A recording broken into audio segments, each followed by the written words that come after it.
The massive alien ship appeared at the edge of Earth's solar system without warning. Its hull gleamed like crystal in the starlight, beautiful and strange.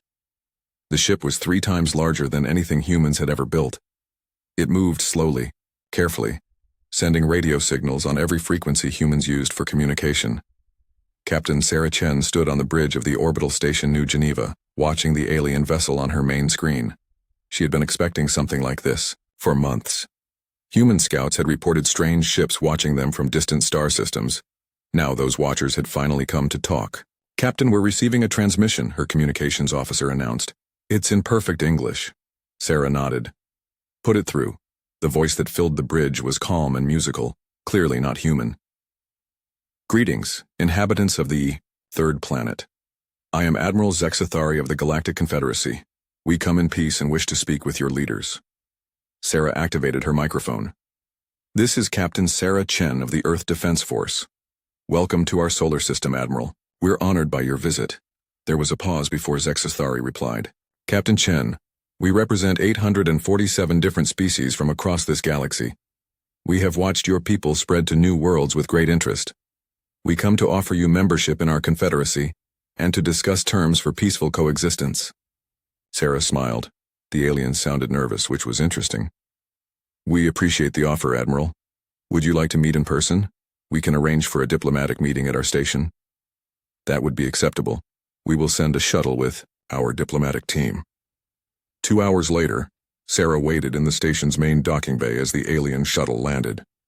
The craft was as beautiful as their main ship, smooth and flowing like it had been grown rather than built. When the door opened, 6 beings stepped out. Admiral Zexathari was tall and thin, with skin that looked like blue crystal. Light seemed to flow beneath his surface, creating patterns that changed as he moved. The other aliens were equally strange and wonderful.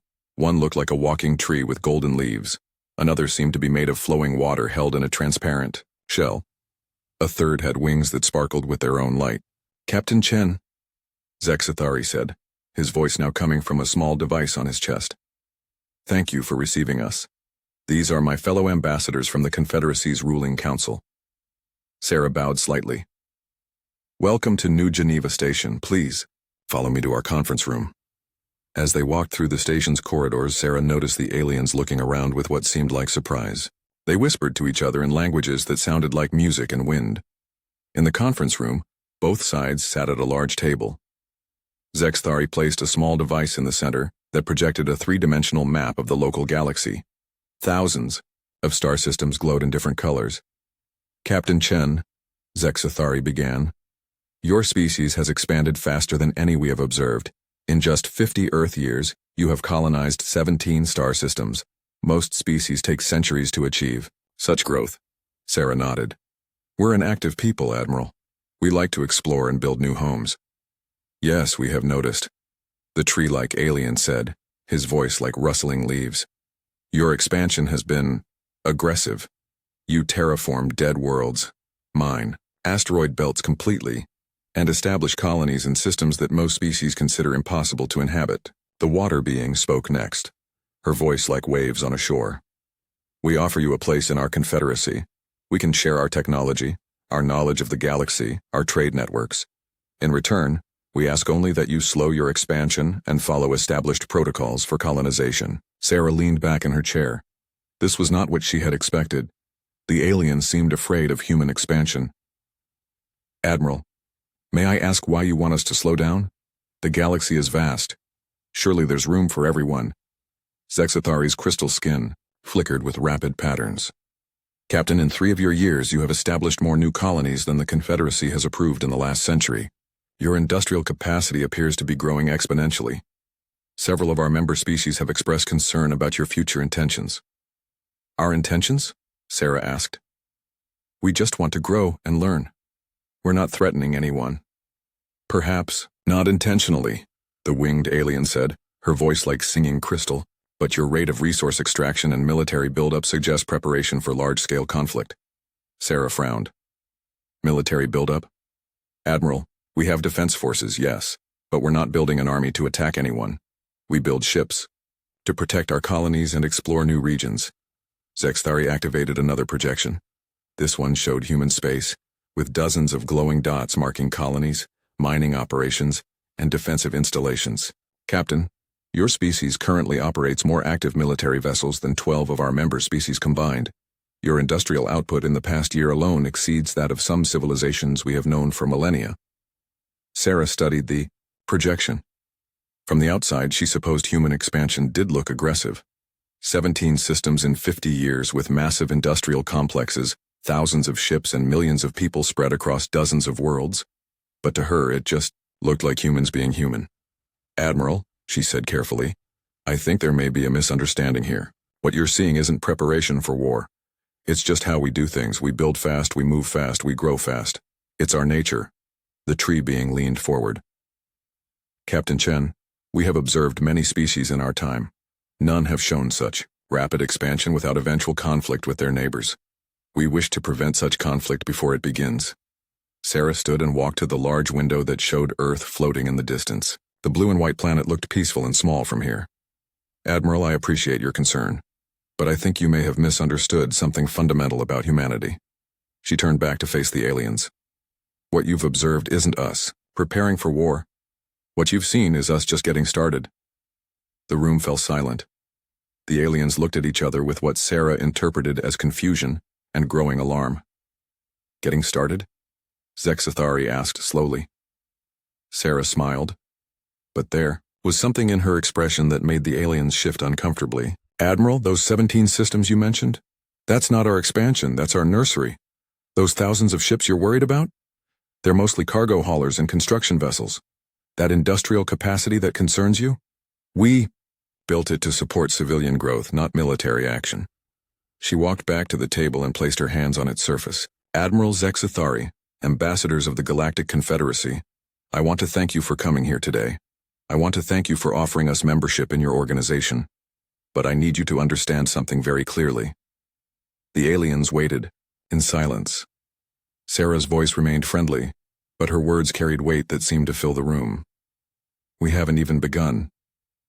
Zexathari's crystal skin went completely dark for a moment. When the light returned, it pulsed in patterns that Sarah somehow understood meant deep concern. Captain Chen, he said quietly, what exactly do you mean by that? Sarah looked at each alien ambassador in turn. I mean that what you've seen so far is humanity playing in the backyard. I mean that our real capabilities, our actual industrial capacity, our true potential for growth and expansion hasn't even been touched yet. She gestured toward the window and Earth beyond. Admiral, we have 8 billion people on that one planet. Most of them haven't even left the surface yet. We have technologies we haven't deployed, resources we haven't tapped, and a determination that you can't measure from the outside. The water being spoke in a voice that now sounded like a storm at sea. What are you saying, Captain? Sarah sat back down, her expression calm and friendly once again. I'm saying that if you're concerned about 17 systems in 50 years, you might want to reconsider your timeline for peaceful coexistence, because we haven't even begun to show you what humanity can do when we really try. The alien ambassadors sat in stunned silence as the implications of her words sank in. Outside the window, Earth continued its slow rotation, looking exactly as peaceful and harmless as it had before. But now the aliens saw it differently. They were looking at a world that contained 8 billion humans who apparently considered the colonization of 17 star systems to be barely worth mentioning. 3 days after the first meeting, Admiral Zexathari and his diplomatic team requested a tour of human space.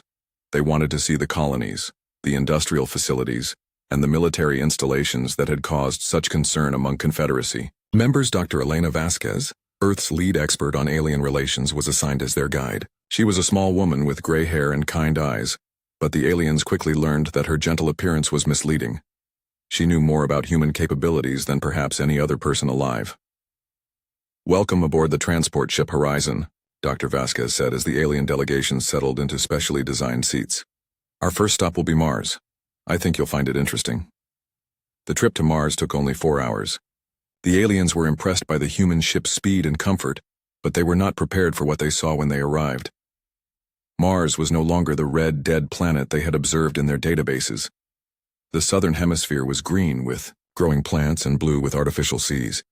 Massive cities stretched across the landscape, connected by transport tubes that moved at incredible speeds. In orbit around the planet, Dozens of construction platforms built ships of every size and purpose.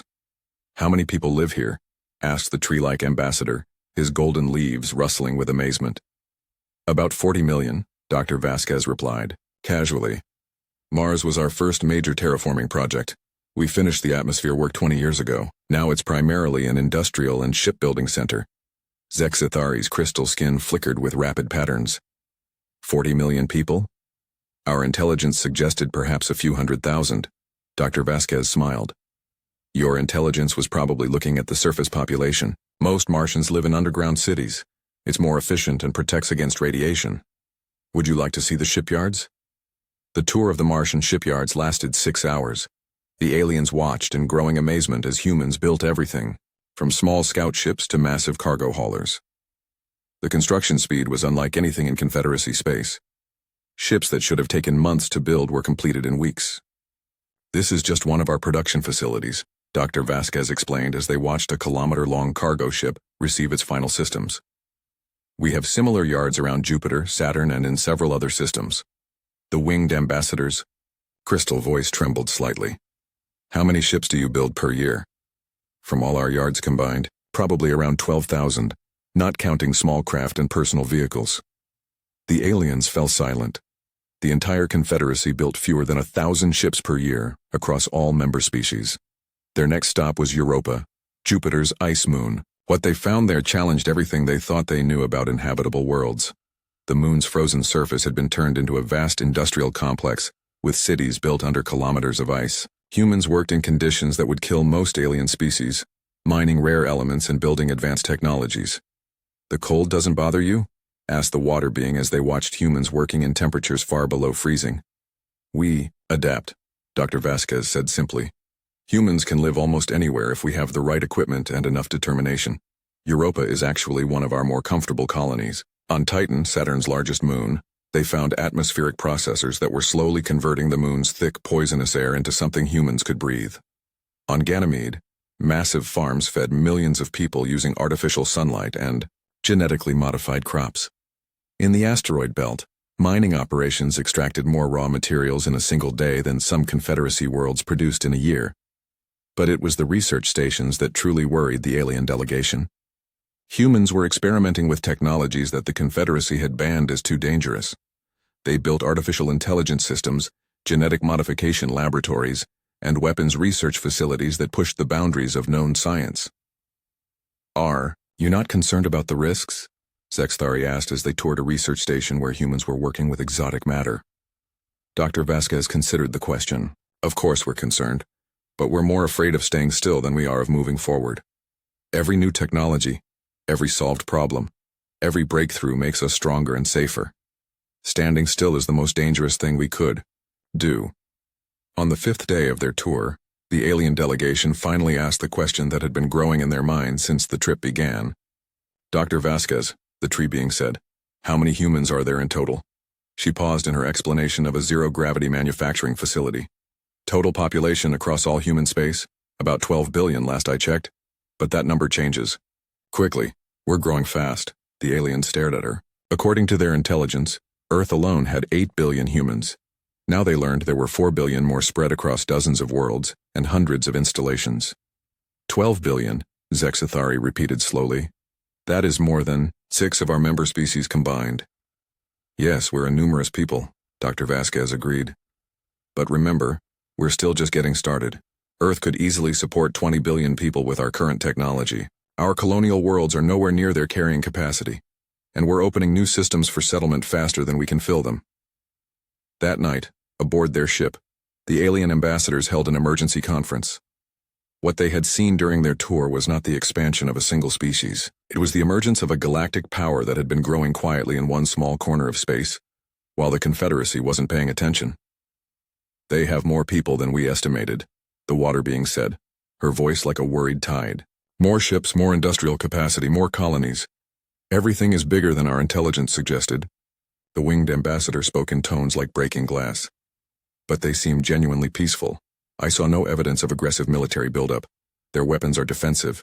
Their expansion is focused on empty systems and dead worlds." "That may be true," Zexithari said, his crystal skin dark with concern. "But consider their rate of growth. 12 billion people now, expanding exponentially. What happens when they are 50 billion? 100 billion? Their industrial capacity alone could overwhelm the entire Confederacy without any hostile intent. The tree being rustled his leaves nervously. Perhaps we should recommend immediate integration. Offer them full membership, senior status in the Confederacy. Better to have them as partners than as competitors. I fear it may be too late for that, Zexathari replied. Dr. Vasquez was polite. But I sensed that humans see the Confederacy as just another species to study and potentially trade with. They are not seeking our approval or permission for anything. The next morning, Dr. Vasquez met them for breakfast in the observation lounge of their ship. Through the large windows they could see Jupiter rising over Europa's icy horizon. Human cities sparkled under the artificial lights, and dozens of ships moved between the planet and its moons. Dr. Vasquez, Zexathari said carefully, we have been impressed by your people's achievements, but we must ask directly, what are humanity's long-term intentions? She sipped her coffee and considered the question. Admiral, humans don't really do long-term planning the way you might expect. We react to opportunities and challenges as they appear. But if you're asking about our general direction, I can tell you this. We want to keep growing. Growing how much? The water being asked. Dr. Vasquez smiled. As much as possible.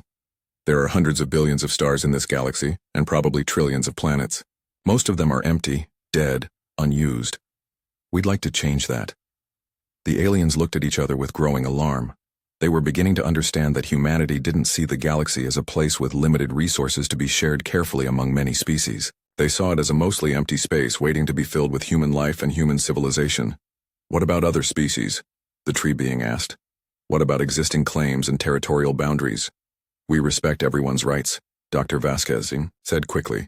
We have no intention of taking anything that belongs to someone else. But honestly, Admiral, there's so much empty space out there that territorial disputes seem unnecessary. She gestured toward the window and the vast darkness beyond Jupiter. Look at all that emptiness. Look at all those unused stars and dead planets. Why would we fight over territory when there's more than enough room for everyone to have everything they want? Zexathari realized then that the fundamental problem was not human aggression or territorial ambition. The problem was that humans saw the galaxy as essentially unlimited, while the Confederacy saw it as a finite resource that needed careful management. And if the humans were right about the galaxy's capacity, then everything the Confederacy had, built over thousands of years, might become irrelevant in just a few centuries. Dr. Vasquez, he said quietly. Captain Chen mentioned that humanity hadn't even begun.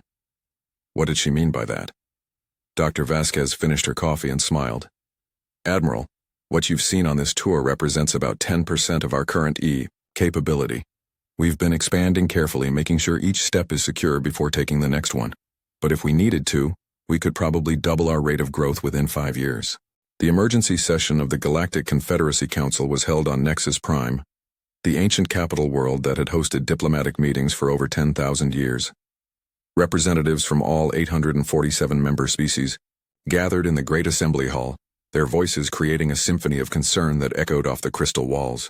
Admiral Zexathari stood before the assembled delegates, his crystal skin flickering with patterns of deep worry. Behind him, holographic displays showed everything his diplomatic team had learned about humanity during their tour of human space. Honored representatives, Zexathari began, his voice amplified by the hall's acoustics. What we discovered in human space challenges everything we thought we knew about galactic expansion and civilization development. The numbers appeared in glowing text above the assembly. 12 billion humans, thousands of ships, dozens of colony worlds, industrial capacity that exceeded most Confederacy members. But it was the projections that caused the real alarm. If humanity continued growing at their current rate, they would have 100 billion people within 2 centuries. Council Speaker Morthon, an ancient being whose species had helped found the Confederacy, spoke in a voice like distant thunder.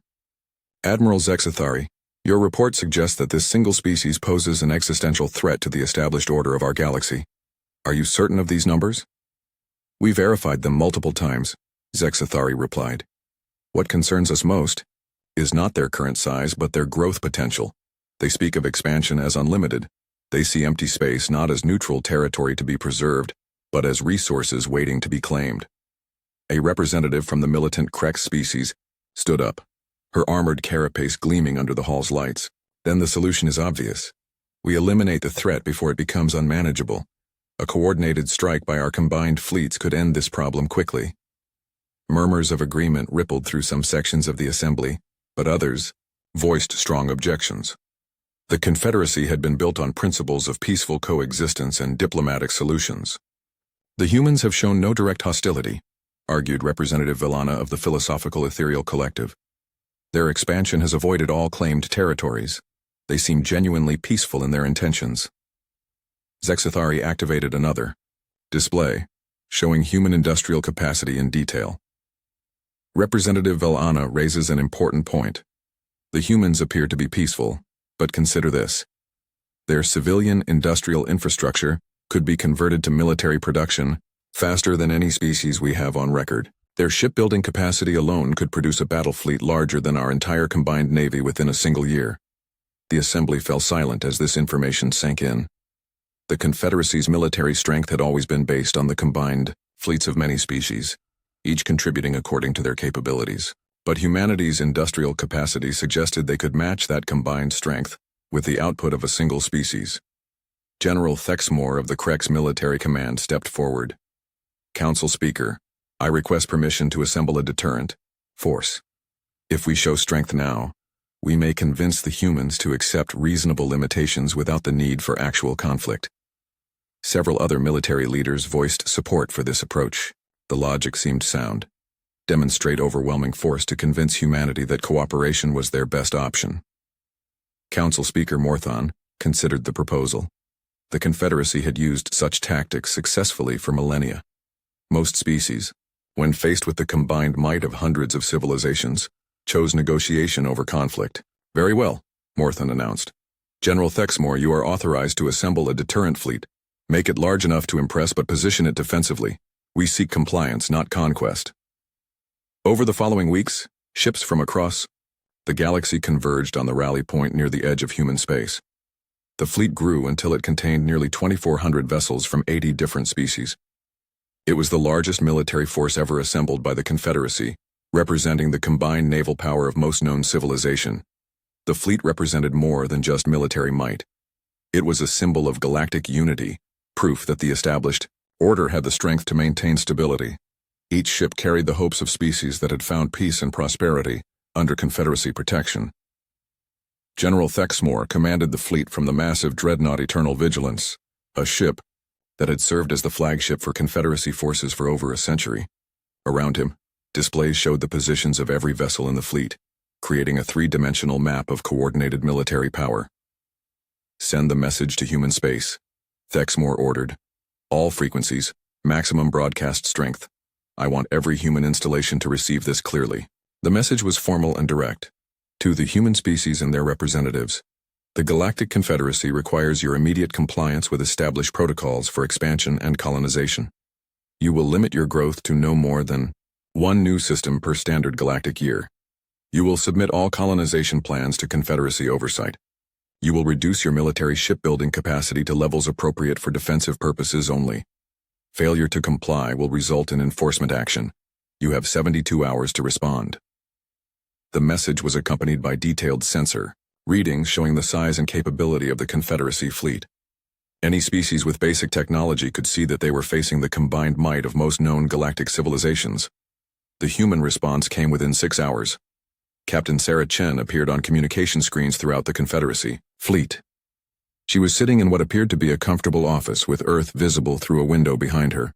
She looked relaxed, almost casual, as she addressed the assembled fleet. General Thexmore and representatives of the Galactic Confederacy fleet, she began. Thank you for your message. We appreciate your concerns about human expansion, and we understand your desire to maintain galactic stability. General Thexmore leaned forward in his command chair. The human's tone was respectful, which suggested the display of force was having the intended effect. However, Captain Chen continued, I'm afraid there's been another misunderstanding. You see, we've had some time to think about our previous conversations, and we've realized that we may not have been clear about our situation. She paused and seemed to consult something off-screen. When she looked back at the camera, there was something in her expression that made General Thexmore feel suddenly uneasy. General, you have an impressive fleet out there. 2,400 ships if our sensors are correct. That represents a significant investment by your member species. But I need to share some information that might affect your tactical calculations. Behind Captain Chen, new displays activated showing sensor readings and tactical information. General Thexmore's own sensors confirmed what the humans were showing him, and his blood ran cold. You see, General, while you were assembling your deterrent force, we were conducting our own military exercises. Nothing threatening, of course, just routine training and readiness drills. But I thought you might find the results interesting. The tactical displays showed contacts throughout the outer solar system, thousands of contacts, ships emerging from asteroid fields, defensive platforms activating, mobile units moving into formation. The human fleet wasn't just large, it was massive. General Thexmore, Captain Chen said in the same calm, friendly tone. You currently have 2,400 ships positioned near our space. That's very impressive. Our response force currently numbers 47,000 vessels, with another 100,000 available within 24 hours if needed.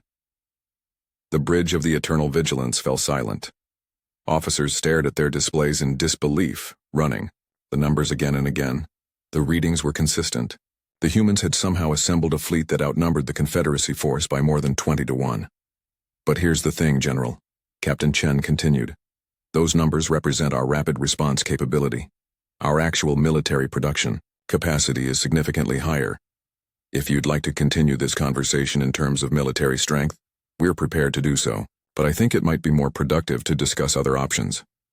General Thexmore found his voice, though it came out as barely more than a whisper. How? Captain Chen smiled. General, I mentioned before that we hadn't even begun. What you're seeing now is what happens when we take things a little more seriously. Our industrial capacity, our population, our determination to remain free, these things scale up much faster than most species expect. She leaned forward slightly, and her expression became more serious. General, we have no desire for conflict. We respect the Confederacy and we appreciate what you've built over the millennia. But we will not accept limitations on our growth or external control over our expansion. That's not negotiable. The displays behind her showed more detailed information about human capabilities, shipyards that could produce vessels in weeks instead of months, industrial facilities that operated at efficiency levels the Confederacy had thought impossible, population centers that could support massive military mobilization without affecting civilian life. The battle began exactly 73 hours after the human ultimatum expired. General Thexmore had hoped for more time to negotiate, but the Confederacy Council had voted for enforcement action. 800 civilizations had agreed. Humanity must be brought into compliance by force if necessary. The Confederacy fleet moved into human space in perfect formation, their ships arranged in the traditional battle pattern that had proven successful for thousands of years. Each vessel knew its role, each species contributed their unique capabilities, and each commander followed protocols developed through centuries of military experience. They expected resistance. They expected casualties. They expected a difficult but ultimately successful campaign against a single species, however advanced. They did not expect to be outmatched in every category of warfare. The first human ships appeared on sensors when the Confederacy fleet was still 3 days from Earth. Small, fast vessels that moved in patterns no alien commander had ever seen. They didn't form traditional battle lines or maintain standard defensive formations. Instead, they flowed around the Confederacy fleet like water around rocks, always moving, always coordinating, always just out of effective weapons range. Target the lead vessels, General Thexmore ordered. Show them our reach and accuracy. The Confederacy fleet opened fire with their most advanced weapon systems, energy beams that could crack a planet's crust, missile salvos that had never missed their targets, gravity weapons that could tear ships apart at the molecular level. The concentrated firepower of 2,400 ships lit up space like a small star. Every shot missed. The human ships moved with precision that seemed impossible. They changed direction without visible propulsion, accelerated beyond what their size should have allowed, and coordinated their movements across impossible distances without detectable communication lag. How are they doing that? Asked Commander Velix of the Ethereal Collective, her voice tight with concern. Lieutenant Zoran, the fleet's tactical analyst, studied his displays with growing confusion. Their reaction time is too fast. They're responding to our weapons fire before we complete target lock. It's as if they know what we're going to do before we do it. What the aliens didn't understand was that the human ships were sharing information in real time through quantum communication networks. Every sensor reading, every tactical analysis, every predictive algorithm was instantly available to every human vessel. The fleet functioned not as separate ships working together, but as a single organism with thousands of eyes and hands. The human counterattack came without warning. One moment, the Confederacy fleet was pursuing elusive targets. The next moment, they were surrounded by weapons fire from directions their sensors hadn't detected any ships. Human weapons didn't follow Confederacy conventions. Instead of focusing on shield penetration or armor defeat, they attacked problems the aliens had never considered. Ships found their navigation systems corrupted by software viruses. Shield generators overheated from power fluctuations they weren't designed to handle. Communication arrays failed when human signals interfered with alien frequencies in ways that created cascade failures. "Report," General Thexmore demanded, as his flagship shuddered under an attack his sensors couldn't locate. "Hull breach on Deck 7, came the response. "No visible weapon impact. The breach appears to be from inside the ship." "That's impossible." "General, I'm reading similar reports from 40 other vessels. Internal damage with no external cause.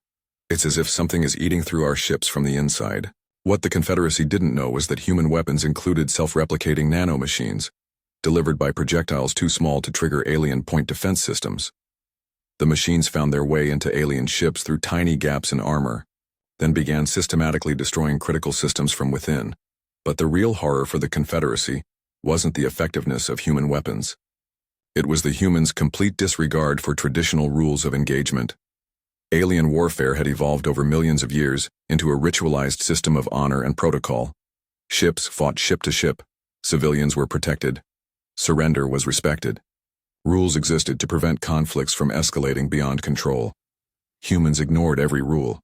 They attacked supply lines, cutting off fuel and ammunition before targeting combat vessels. They hacked enemy communication systems, filling alien networks with false orders and contradictory information. They used psychological warfare, broadcasting messages designed to demoralize alien crews and create doubt about their mission. Most shocking of all, they treated the battle as a problem to be solved efficiently, not a contest of honor to be won gloriously. "General," reported Commander Yexalta of the Krex Assault Wing, "we've lost contact with 12 ships in the past hour. Sensors show they're still intact, but they're not responding to communications." "Are they destroyed?" "No, sir. They appear to be functional. But they've stopped fighting. They're just drifting." The truth was that human cyber warfare capabilities had penetrated alien computer systems and simply shut down non-essential functions. The ships were intact. Their crews were unharmed, but their weapons, engines, and communications had been disabled remotely. As the battle continued, the Confederacy fleet found itself fighting an enemy that seemed to exist partially outside the normal rules of physics and completely outside the normal rules of warfare. Human ships appeared and disappeared from sensors at will. Their weapons struck from impossible angles. Their tactics shifted faster than alien commanders could adapt. But, worst of all, was the growing realization that the human fleet kept getting larger. "Sensor contact bearing 27 Mark IV, reported the tactical officer aboard the Eternal Vigilance. "New human vessels entering the battle zone." General Thexmore looked at his displays in disbelief. "How many?" "At least 300, sir." "Wait, sensors are detecting additional contacts. Make that 800, no 1200. "General, I'm reading massive fleet movements throughout human space." What the general was seeing was humanity's industrial capacity converting to full military production. Shipyards that had been building cargo haulers switched to producing warships. Mining stations deployed their defensive platforms. Research facilities activated experimental weapons systems. And behind the immediate response, the real war machine was just beginning to wake up. On Mars, underground factories that had been manufacturing consumer goods retooled for military hardware. On Europa, automated systems began churning out ammunition and spare parts at rates that would have seemed impossible to alien engineers. Throughout the asteroid belt, mining platforms reconfigured themselves as weapon foundries. The human response wasn't just military mobilization.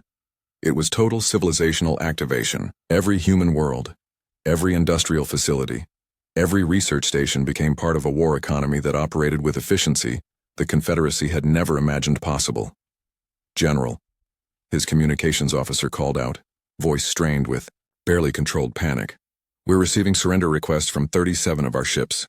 They're reporting critical systems failures and requesting immediate evacuation. 37? General Thexmore stared at his tactical display. In 6 hours of combat, the Confederacy had lost more ships than in the previous century of conflicts, combined, and they hadn't destroyed a single human vessel.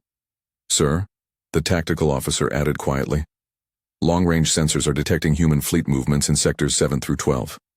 Conservative estimate suggests at least 50,000 additional vessels moving toward this position. General Thexmore felt something he had never experienced in 4 decades of military service. Complete tactical despair. The humans weren't just winning the battle. They were demonstrating that they could win any battle, anywhere, against any opponent. The final proof came when Captain Sarah Chen's face appeared on every screen in the Confederacy fleet simultaneously. The humans had taken control of alien communication systems so completely that there was no way to block her transmission. General Thexmore, she said, her voice calm and professional, I want to thank your fleet for this demonstration. You've helped us test several new systems, and we've learned a lot about Confederacy military doctrine. I think we've both made our points clearly. Behind her, displays showed the current tactical situation. The Confederacy fleet was surrounded by human ships that outnumbered them 50-1. Half of the alien vessels were dead in space, their crews unharmed but their ships disabled. The other half were trapped in a formation they couldn't break out of. General, we're prepared to accept your surrender at any time. Your crews will be treated with respect, your wounded will receive medical care, and your ships will be returned to Confederacy space once this is resolved. We have no interest in conquest or punishment. She leaned forward slightly and her expression became more serious. But I want you to understand something very clearly. What you've seen here today represents approximately 1% of humanity's total military capacity. We have been fighting this engagement with training fleets and reserve equipment, while our main industrial capacity continues normal civilian operations. The displays behind her showed information that made General Thexmore's blood run cold. 6 months after the surrender of the Confederacy fleet, representatives from all 847 species gathered once again in the Great Assembly Hall on Nexus Prime. But this time, the hall had been expanded to accommodate new attendees. Human diplomats sat among the alien representatives, their presence a reminder of how completely the galactic balance of power had shifted. Captain Sarah Chen stood at the central podium where Admiral Zexathari had once presented his concerns about human expansion. Now she addressed the assembled delegates as the official representative of humanity, speaking on behalf of a species that had become the dominant force in known space almost overnight. Honored representatives, she began, her voice carrying clearly through the hall's acoustics. We gather today not as conquerors and conquered, but as partners in building something new. Something better than what came before. The alien delegates listened in silence, some with resignation, others with curiosity, a few with hope. The humans had proven their military superiority beyond any doubt. What remained to be seen was what they would do with that power. I want to address the fears that I know many of you have, Captain Chen continued. You're wondering what humanity intends now that we've demonstrated our capabilities. You're concerned about your independence, your cultures, your right to exist as sovereign peoples. She gestured to the displays around the hall, which showed star charts of the local galaxy. Human colonies were marked in blue, Confederacy territories in various other colors. The blue dots had multiplied dramatically in just 6 months. Let me be clear about our intentions. We have no desire to rule over other species. We have no interest in imposing human culture or human government on alien worlds. What we want is something much simpler and much more beneficial for everyone. We want to learn. Admiral Zexathari, now serving as a liaison between the former Confederacy and humanity, activated his translation device. Captain Chen, your expansion has continued at an accelerated pace since our military disagreement. Many species are concerned about what appears to be unrestricted growth into previously neutral space. Captain Chen nodded. Admiral, you're absolutely right. We've established 112 new colonies in the past 6 months. We've built research stations in 47 previously unexplored systems. We've constructed industrial facilities on hundreds of asteroids and dead moons. The numbers appeared on the displays and several alien representatives shifted uncomfortably. The pace of human expansion had increased dramatically after their military victory. But here's what might surprise you, Captain Chen continued. None of those colonies are purely human settlements. Every single one includes representatives from Confederacy species. We've established joint research projects, cultural exchange programs, and cooperative industrial ventures on every world we've settled. New information appeared on the displays. Human colonies with Velnari crystal gardens. Research stations, staffed by both humans and ethereal philosophers. Industrial facilities where Krex engineers worked alongside human technicians. Captain Chen, spoke Representative Velana of the Ethereal Collective. While we appreciate these cooperative efforts, many of our species are concerned about becoming junior partners in human enterprises rather than true equals. Captain Chen smiled. Representative Velana, that's exactly the kind of thinking we want to change. You're not junior partners, you're teachers. Do you know what humans value most in the universe?